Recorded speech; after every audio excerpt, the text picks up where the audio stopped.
Hello इन्वेस्टोग्राफर्स, आज की video में हम बात करेंगे कि बिटकॉइन के प्राइस एक्शन में इस टाइम पर हमें क्या एक्शन देखने को मिल रहा है एंड इसी के साथ आने वाले दिनों में हम लोग क्या एक्सपेक्ट कर सकते हैं। साथ ही साथ लास्ट एक वीक के अंदर ऑलमोस्ट 8-10 दिन के अंदर जो करेक्शन हमें बिटकॉइन के अंदर स्पेशली जो एक बड़ा करेक्शन आता हुआ दिखाई दिया है ओवरऑल मार्केट के अंदर, जिसने कहीं ना कहीं जो सेंटिमेंट है उसको भी थोड़ा नेगेटिव यहां पर बना दिया है। जो हमने इनिशियली देखा था सितंबर 1 से लेकर के लगातार ऑलमोस्ट मिड या एंड ऑफ सितंबर तक हमें काफी बढ़िया पॉजिटिविटी देखने को मिली, बट पिछले 8-10 दिन जो एंडिंग ऑफ सितंबर रही है उसमें वापस से चीजें नेगेटिव की तरफ डाइवर्ट हुई हैं। वापस से एक थोड़ा सा नेगेटिव रुख हमें आता हुआ दिखाई दिया। तो इसको हम थोड़ा सा समझने की कोशिश करेंगे कि एक्चुअली मार्केट में क्या चल रहा है, कौन से इंपॉर्टेंट लेवल्स हैं जिनसे हम ये ट्रैक कर सकते हैं कि क्या ये मार्केट दोबारा से कंटिन्यू करेगा गिरावट को इस वीक, आने वाले वीक में, एंड क्या ये मार्केट यहां से रिवर्सल दे पाएगा। तो इसके इंपॉर्टेंट लेवल्स को हम डिस्कस करेंगे। शुरू करने से पहले जल्दी से वीडियो को लाइक करिए, चैनल को सब्सक्राइब करिए, कमेंट सेक्शन के अंदर वी आर द इन्वेस्टोग्राफर्स लिख दीजिएगा। सीधा आ जाते हैं बिटकॉइन के प्राइस एक्शन के ऊपर। सबसे पहले अगर डेली टाइम फ्रेम पर हम लोग समझने की कोशिश करें तो हम लोगों ने ये गिरावट, जो मेजर गिरावट जो शुरू होती हुई देखी, वो हमने देखी मंडे 22 ऑफ सितंबर को, राइट। तो इसी वीक के दौरान ये मेजर पार्ट ऑफ द गिरावट आया है, जहां पर मंडे को सबसे पहले बिटकॉइन गिरता है ऑलमोस्ट 2.25%, 2.24%, लगभग $2,500 से बिटकॉइन यहां पर करेक्ट हुआ। देन फिर 1-2 दिन बिटकॉइन ने स्टेबल होने की कोशिश करी, बट इवेंचुअली थर्सडे को वापस से बिटकॉइन में बड़ी सेलिंग यहां पर कंटिन्यू हुई, जहां पर bitcoin almost 4%, to be exact 3.8% के अराउंड गिरा। अगर हम डॉलर वैल्यू में यहां पर बात करें तो लगभग $4,300 का यहां पर करेक्शन बिटकॉइन में देखने को मिला। इसी के साथ अभी अगर हम देखें तो इस बड़े करेक्शन के बाद से बिटकॉइन ने थोड़ा सा स्टेबलाइज होने का काम किया, थोड़ा सा यहां पर कूल डाउन होने का काम किया है। ऐसे में अगर हम डेली टाइम फ्रेम के पॉइंट ऑफ व्यू से बात करें तो मेजर सपोर्ट एरिया आपका यहां पर रहेगा 108,600 का। अगर 1,08,600 का लेवल यहां पर बिटकॉइन तोड़ता है तो फिर हमें एक स्ट्रॉन्ग सेलिंग इजीली 107,300 से लेकर के ऑलमोस्ट 200 ये में, जो कि 106,300 या राउंड फिगर में आप कह सकते हो 106,500 से 107,500, ये $1,000 की रेंज तक गिरावट हमें जाती हुई दिखाई दे सकती है। तो फिलहाल के लिए आपके लिए ये ट्रैक करना सबसे इंपॉर्टेंट होगा।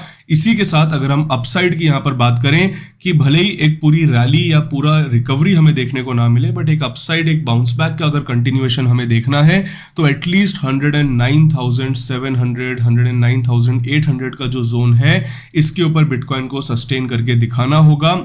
तब हम एटलीस्ट ये उम्मीद कर सकते हैं कि एटलीस्ट बिटकॉइन हमें 1,11,000, 1,12,000 के जोन तक जाता हुआ दिखाई दे, 111 से 112,000 जोन तक जाता हुआ दिखाई दे, एंड उसको फिर इवेंचुअली क्रॉस करता है तो फिर एक हम बड़ी रिकवरी या एक बड़ा रिवर्सल की भी उम्मीद फिर करेंगे बिटकॉइन से। मोस्ट इंपॉर्टेंट यहाँ पर ये रहेगा कि अगर सेलिंग कंटिन्यू होती है और बिटकॉइन गिरता भी है तो सबसे पहले कि बिटकॉइन स्टेबलाइज हो जाए 200 ये में और जो रीसेंट लो बनाया उस जोन तक, क्योंकि वहां से नेक्स्ट अगर बड़ी सेलिंग आती है तो वो फिर कहीं ना कहीं बिटकॉइन को राउंड फिगर में 100,000 के एरिया की तरफ पुश कर सकती है। प्रिसाइजली अगर हम बात करें तो लगभग 98,000 से 101, 102,000 का ये $3,000-4,000 का जोन है। बट अगर हम उसको एक एरिया की तरह देखें तो $1,00,000, $100K के जोन तक फिर बिटकॉइन यहाँ पर नीचे की तरफ पुश हो सकता है, अगर ये ब्रॉडर जो जोन है राउंड फिगर में 200 EMA का, ये क्लियरली अगर यहाँ पर टूटता है बिटकॉइन में।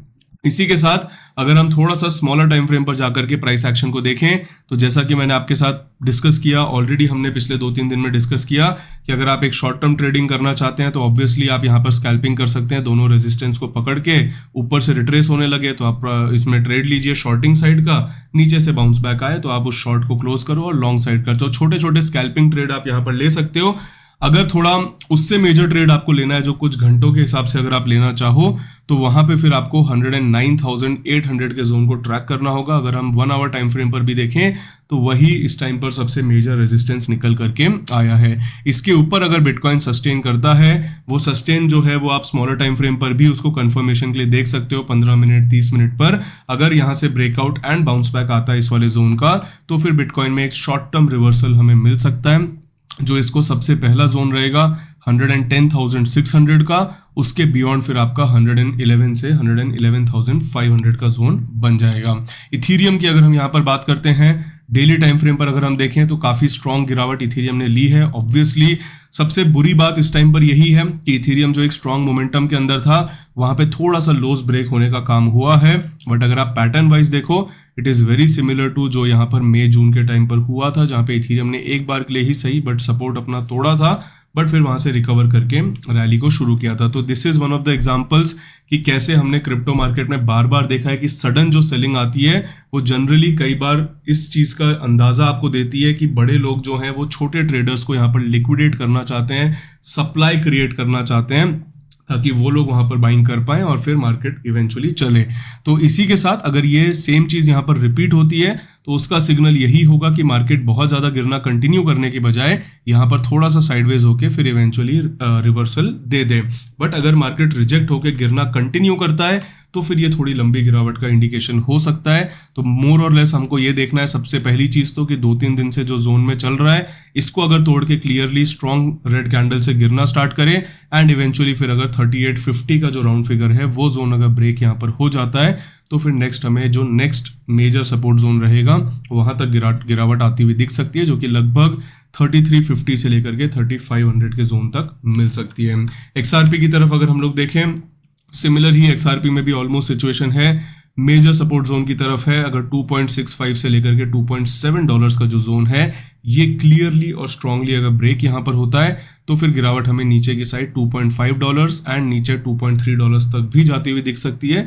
बट अगर चीज़ें यहाँ पर इवेंचुअली स्टेबल आउट हो जाती है जैसे लास्ट टाइम भी हुई थी तो फिर ये वापस से अपसाइड में यहाँ तक तो जा ही सकता है, लगभग $3 से 3.13 डॉलर्स तक, एंड उसके बियॉन्ड फिर अगर निकलता है तो previous all time high and उसके बियॉन्ड जाता हुआ दिखाई दे सकता है। सोलाना की अगर बात करें तो बहुत ही बढ़िया, बहुत ही ब्यूटीफुल ट्रेंड के बाद रिसेंटली सोलाना ने बहुत ही स्ट्रॉन्ग सेलिंग यहाँ पर खाई है।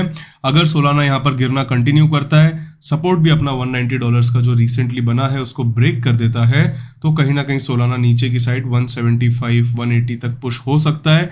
बट अगर उसको तोड़ता है तो फिर नीचे $160 तक का जोन हो सकता है। बट अगर ऐसा नहीं होता है तो कहीं ना कहीं अगर ये इवेंचुअली फेज आउट हो जाता है, चाहे वो साइडवेज होकर के हो या एकदम से मार्केट बुलिश और हायर लो स्टार्ट हो जाए, तो फिर इवेंचुअली हमें रिवर्सल मिल सकता है एंड ये जो गिरावट आई है उसमें हम लोअर लेवल्स पे बाइंग करने की अपॉर्चुनिटी इस तरह के पैटर्न्स में देख सकते हैं। तो थोड़ा सा हमें वेट एंड वॉच अभी करना होगा। अगर सेलिंग कंटिन्यू होती है तो अभी बाइंग करने की बजाय हम लोअर एरियाज की तरफ थोड़ा देखेंगे।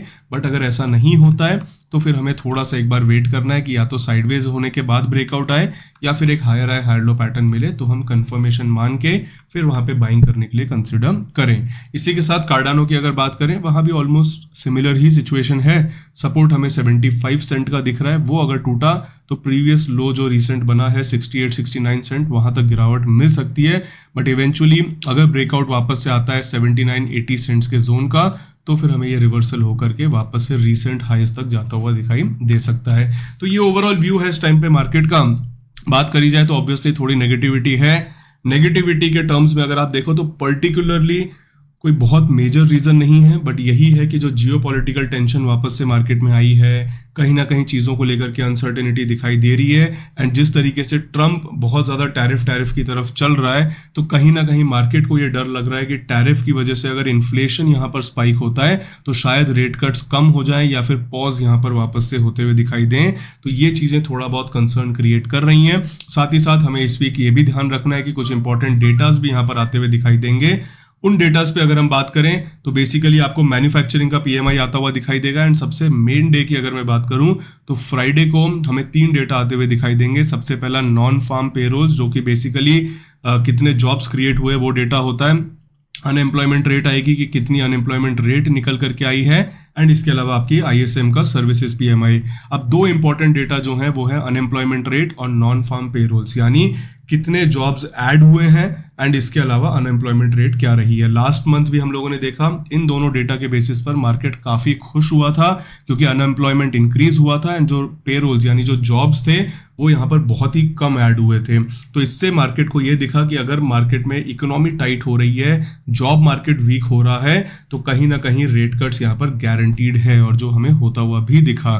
तो अगर यही ट्रेंड यहाँ पर कंटिन्यू हुआ, जॉब्स अगर कम क्रिएट हुए, अनएम्प्लॉयमेंट यहाँ पर अगर और इंक्रीज हुआ, तो मार्केट इस चीज़ को बहुत ही ज़्यादा पॉजिटिवली ले सकता है एंड फिर अक्टूबर में भी रेट कट्स आने के चांसेस काफ़ी ज़्यादा इंक्रीज हो जाएंगे। बाकी आज के लिए इतना ही था। आप बताइए आपका क्या व्यू है, आपको क्या लग रहा है कि मार्केट में जो अभी करंट गिरावट आई है, क्या इसके पीछे एक्चुअल रीजंस हैं या फिर ये एक मार्केट का पैनिक है, सेंटिमेंट है, ये सारी चीज़ें हैं। आप अपने अपने व्यूज कमेंट में शेयर करिए।